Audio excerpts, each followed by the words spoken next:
दोस्तों, इस वीडियो में हम भारत के जियोपॉलिटिक्स से रिलेटेड कई इंपोर्टेंट खबरों के बारे में बात करेंगे, तो आप इस वजह से इस वीडियो को पूरा जरूर देखें। आपको बता दें कि भारत का रक्षा क्षेत्र अब उस मुकाम पर पहुंच रहा है जहां हम सिर्फ हथियार खरीदने वाले नहीं बल्कि उन्हें खुद बनाने और उन्हें एक्सपोर्ट करने वाले देश बनते जा रहे हैं। इसका सबसे ताजा और दमदार उदाहरण है भारत में बना स्वदेशी कावेरी जेट इंजन, जिसका हाल ही में फिलहाल फ्लाइंग टेस्टिंग रूस में की जा रही है। यह सिर्फ एक तकनीकी उपलब्धि नहीं है बल्कि भारत के आत्मनिर्भर रक्षा तंत्र की ओर एक क्रांतिकारी कदम है। कई दशकों की मेहनत, विज्ञान, असफलताएं और फिर सफल प्रयोगों के बाद आज कावेरी इंजन हवा में उड़ान भर रहा है। और यह उड़ान सिर्फ एक इंजन की नहीं है बल्कि भारत की रक्षा स्वतंत्रता की है। आपको बता दें कि कावेरी इंजन की नींव 1980 के दशक में रखी गई थी। भारत उस समय LCA तेजस प्रोजेक्ट पर काम शुरू कर रहा था। मकसद था एक हल्का लड़ाकू विमान तैयार करना जो पूरी तरह से स्वदेशी हो। इसके लिए जरूरी था एक ऐसा इंजन जो भारतीय जरूरतों के हिसाब से बना हो और दुनिया के किसी भी इंजन से कम न हो। यही से शुरू हुआ था GTRE यानी कि गैस टरबाइन रिसर्च एस्टेब्लिशमेंट का मिशन, जो कि कावेरी इंजन था। हालांकि यह सफर बेहद कठिन रहा। विदेशी टेक्नोलॉजी का अभाव, अनुभव की कमी और कई बार पॉलिटिकल विलिंगनेस की कमजोरियों के चलते इस इंजन को बार बार चुनौती मिली है। कई लोगों ने इसे बंद करने तक की सिफारिश की थी, लेकिन DRDO और GTRE के वैज्ञानिकों ने हार नहीं मानी। उन्होंने लगातार मेहनत की और आज यह इंजन रूस की धरती पर एक असली विमान में उड़ रहा है। अब बात करें फ्लाइंग टेस्टिंग की, तो यह बेहद अहम चरण होता है किसी भी जेट इंजन के लिए। फ्लाइंग टेस्टिंग का मतलब होता है असली विमान में इंजन लगाकर उसे हवा में उड़ाना और असल माहौल में परखना कि इंजन कैसा परफॉर्म कर रहा है। भारत में अभी ऐसी टेस्टिंग फैसिलिटीज पूरी तरह विकसित नहीं है, इसलिए DRDO ने रूस से साझेदारी की है। आपको बता दें कि रूस के IL-76 विमान को इस टेस्टिंग के लिए चुना गया है, जिसे एक फ्लाइंग टेस्ट बेड की तरह प्रयोग किया जा रहा है। इसमें कावेरी इंजन को एक साइड में लगाया गया है और बाकी इंजन सामान्य रखे गए हैं। इसका फायदा यह होता है कि अगर टेस्टिंग के दौरान कुछ गड़बड़ी भी हो जाए तो विमान बाकी इंजनों के सहारे सुरक्षित लैंड कर सके। फ्लाइंग टेस्टिंग के दौरान वैज्ञानिक यह चेक करते हैं कि इंजन ऊंचाई पर, कम ऑक्सीजन में, ज्यादा तापमान में और अलग अलग गति में कैसा परफॉर्म कर रहा है। क्या थ्रस्ट स्टेबल है, क्या इंजन में कोई वाइब्रेशन तो नहीं आ रहा है, क्या कंट्रोल सिस्टम ठीक से काम कर रहे हैं। ऐसी बहुत सारी चीजें होती हैं जो सिर्फ ग्राउंड टेस्ट से नहीं पता चलती। यह वजह है कि रूस में यह टेस्टिंग करवाई जा रही है। DRDO के अनुसार अभी इंजन की लगभग 25 घंटे की उड़ान टेस्टिंग बाकी है, जो अलग अलग कंडीशंस में की जाएंगी। अब बात करें इस इंजन की तकनीकी खूबियों की, तो यह एक लो बाईपास टर्बोफैन इंजन है जो लगभग 52 kN थ्रस्ट और 81 kN थ्रस्ट तक की ताकत देता है। इसे खास तौर पर LCA तेजस के लिए बनाया गया था, लेकिन इसकी संभावनाएं बहुत आगे जा सकती हैं। DRDO अब इसी इंजन का अपग्रेडेड वर्जन बनाने में लगा है, जिसे ड्राई कावेरी कहा जा रहा है, जो बिना आफ्टर बर्नर के चलेगा। आपको बता दें कि इसका इस्तेमाल खास तौर से अनमैन्ड कॉम्बैट एरियल व्हीकल और MCA यानी कि एडवांस मीडियम कॉम्बैट एयरक्राफ्ट जैसे फ्यूचर प्लेटफॉर्म में किया जाएगा। इस इंजन में full authority digital engine control यानी कि FEDEC modular design, advance cooling system जैसे आधुनिक तकनीकें मौजूद है। इसकी खास बात यह है कि इसकी भारतीय जलवायु और संचालन परिस्थितियों को ध्यान में रखते हुए डिजाइन किया गया है। यही वजह है कि अगर यह इंजन पूरी तरह ऑपरेशनल हो गया तो भारत को विदेशी इंजनों पर निर्भर नहीं रहना पड़ेगा और यह देश की सुरक्षा नीति के लिए गेम चेंजर साबित हो सकता है।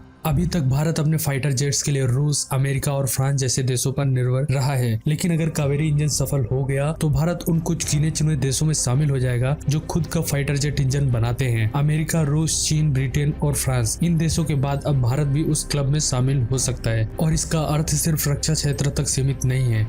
इसका असर होगा aviation industries, space mission, industrial gas turbine sector और टेक्नोलॉजी एक्सपोर्ट तक। DRDO अब फ्रांस के साथ मिलकर इस इंजन को और ज्यादा पावरफुल बनाने पर भी काम कर रहा है, ताकि आने वाले समय में यह सुपरसोनिक और स्टील्थ जेट्स को भी उड़ा सके। और यह इंजन न केवल LCA तेजस के लिए, TEDBF, स्टेल्थ ड्रोन्स और क्रूज मिसाइल प्रोजेक्ट्स के लिए भी एक मजबूत विकल्प बन सकता है। इस इंजन की एक बड़ी खासियत है कि इसे भारत की जरूरत के मुताबिक कस्टमाइज किया जा सकता है, जिससे इसे हेलीकॉप्टर, छोटे जेट्स और यहाँ तक कि मीडियम क्लास एयरलाइनों में भी इस्तेमाल किया जा सकता है। आने वाले वर्षों में यह भारत के लिए न केवल सामरिक तौर पर बल्कि आर्थिक रूप से भी फायदेमंद हो सकता है। कावेरी इंजन की टेस्टिंग एक ऐसे समय में हो रही है जब भारत लगातार आत्मनिर्भर रक्षा प्रणाली की ओर बढ़ रहा है। तेजस फाइटर जेट अब एक्सपोर्ट के लिए तैयार है। ब्रह्मोस मिसाइल विदेशी बाजार में लोकप्रिय हो रही है और अब कावेरी इंजन भी इस लिस्ट में शामिल हो गया है। अगर यह इंजन पूरी तरह सफल हो गया तो भारत खुद फाइटर जेट्स के साथ साथ उनका इंजन भी बेचने की स्थिति में होगा। इससे मेक इन इन इंडिया और डिफेंस एक्सपोर्ट दोनों को बड़ा बूस्ट मिलेगा। इस पूरी प्रक्रिया में सबसे खास बात यह है कि भारत ने मुकाम बिना किसी विदेशी निर्भरता के हासिल किया है। यह इंजन पूरी तरह से DRDO और GTRE के वैज्ञानिकों की मेहनत का परिणाम है। और आज जब रूस में एक भारतीय इंजन उड़ रहा है तो यह न केवल एक टेक्नोलॉजिकल माइलस्टोन है बल्कि देश की आत्मा को गर्व से भर देने वाला पल भी है। यह इंजन सिर्फ मशीनरी नहीं है बल्कि भारत की विज्ञान, समर्पण और स्वाभिमान की पहचान है। अगर ये सफल रहा तो आने वाले समय में हम न केवल आत्मनिर्भर होंगे बल्कि दुनिया को यह बताने में सक्षम होंगे भारत सिर्फ टेक्नोलॉजी खरीदता नहीं है, उसे बनाना भी जानता है और गर्व के साथ उड़ाता भी है। अब बढ़ते हैं आज की अगली बड़ी खबर की ओर। आज के वक्त में चीन की कर्ज की राजनीति यानी डेट ट्रैप डिप्लोमेसी एक बहुत बड़ा ग्लोबल खतरा बन चुका है। ताजा रिपोर्ट में खुलासा हुआ है कि चीन ने दुनिया के 75 सबसे गरीब देशों को इतना कर्ज दे दिया है कि अब ये देश भारी आर्थिक दबाव झेल रहे हैं। ऑस्ट्रेलिया के थिंक टैंक लोवी इंस्टीट्यूट की रिपोर्ट बताती है कि इन देशों को सिर्फ साल 2024 में ही चीन को करीब 22 अरब डॉलर की लोन EMI चुकानी है। कुल मिलाकर चीन ने इन देशों को 35 अरब डॉलर से ज्यादा कर्ज दे रखा है, जो कई देशों की पूरी GDP से भी ज्यादा है। ये सारा कर्ज एक ग्लैमरस प्रोजेक्ट के नाम पर दिया गया था जिसका नाम है बेल्ट एंड रोड इनिशिएटिव। इस योजना के तहत चीन ने सड़कों, पुलों, एयरपोर्ट और अस्पतालों के निर्माण के लिए बड़े पैमाने पर लोन बांटे हैं। लेकिन असल सच्चाई कुछ और है। इन लोन्स की शर्तें इतनी सख्त और ब्याज दर इतनी ज्यादा है कि ज्यादातर गरीब देश इन कर्जों को चुकाने में असमर्थ हो गए हैं। जब ये देश कर्ज नहीं चुका पाते तब चीन चालाकी से अपनी शर्तें थोपता है, जैसे किसी एयरपोर्ट या पोर्ट को 99 साल के लीज पर लेना। श्रीलंका का हम्बनटोटा पोर्ट इसका सबसे बड़ा उदाहरण है, जिसे अब चीन ने लगभग हड़प ही लिया है।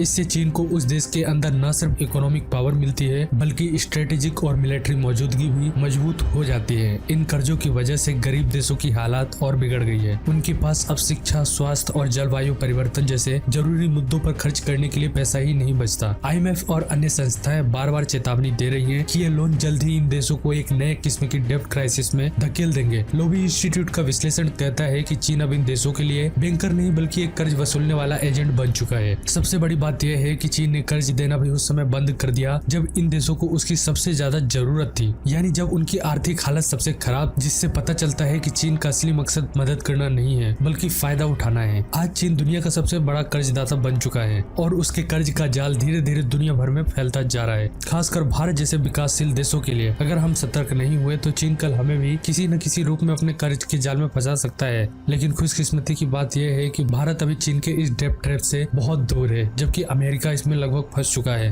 अब बढ़ते हैं आज की अगली बड़ी खबर की ओर। तो आपको बता दें कि हर साल 29 मई को पूरी दुनिया में संयुक्त राष्ट्र शांति रक्षक दिवस मनाया जाता है। इस खास दिन पर उन बहादुर जवानों को याद किया जाता है जो दुनिया भर में शांति बनाए रखने के लिए यूनाइटेड नेशन के मिशन पे काम करते हैं। इस साल 2 भारतीय शांति रक्षकों को उनके शहीद हो जाने के बाद डैग हैमर्स गोल्ड मेडल नाम का सम्मान दिया गया है। ये सम्मान उन लोगों को मिलता है जो UN के शांति मिशन में अपनी जान कुर्बान कर देते हैं। ये भारत के लिए बहुत गर्व की बात है क्योंकि हमारे सैनिक न सिर्फ अपनी सीमा की रक्षा करते हैं बल्कि दुनिया में शांति बनाए रखने के लिए भी आगे रहते हैं। भारत ने अब तक 49 से ज्यादा यूनाइटेड नेशन शांति मिशनों में हिस्सा लिया है और 160 से ज्यादा भारतीय जवानों ने अपनी जान दी है। अभी भी करीब 5900 भारतीय सैनिक दुनिया के अलग अलग देशों में यूनाइटेड नेशन मिशन में तैनात हैं। इससे साफ पता चलता है कि भारत शांति और इंसानियत के लिए हमेशा खड़ा रहा है। अब थोड़ा जान लेते हैं कि ये UN peace keeping force mission होते क्या है। तो आपको बता दें कि जब किसी देश में लड़ाई, गृह युद्ध और राजनीतिक संकट होता है तो यूनाइटेड नेशंस वहां अपने सैनिक, पुलिस और दूसरे अफसर भेजता है ताकि वहां शांति बनी रहे और आम लोग सुरक्षित रहें। और इन सैनिकों को अक्सर ब्लू हेलमेट्स कहा जाता है क्योंकि ये नीली टोपी और हेलमेट पहनते हैं। भारत शुरू से ही ऐसे मिशनों में बढ़ चढ़कर हिस्सा लेता आया है। तो दोस्तों, ये जानकारी आपको कैसी लगी आप हमें नीचे कमेंट बॉक्स में पिन करके जरूर बताना। और वीडियो अच्छी लगी हो तो वीडियो को लाइक और शेयर करना, चैनल को सब्सक्राइब करना मत भूलना। थैंक्स फॉर, जय हिंद।